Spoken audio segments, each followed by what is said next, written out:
أهلا وسهلا ومرحبا بكم. أهلا كيف حالكم جميعا؟ بخيرين؟ الحمد لله أنا بخير الحمد لله.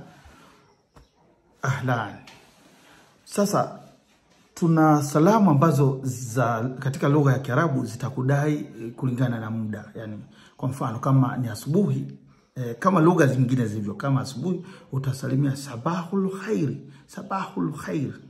Hiyo unaweza kumsalimia mtu yote, mkubwa wako, mdogo wako, sabahul khair. Kama ni mama yako basi utasema sabahul khair ummi.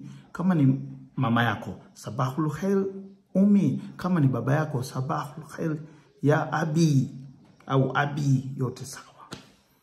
Kama ni mchana utasema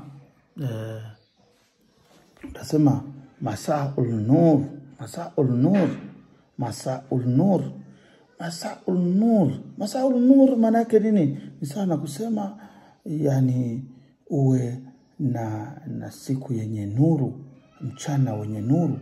Masaul nur, masaul nur. Halafu hiyo ndio good afternoon, habari ya mchana. Halafu ile ya jioni ni masaul khair, masaul khair, masaul khair. Maana yake uwe na siku yenye mwisho mzuri, uwe na heri katika mwisho wako. Ahlan.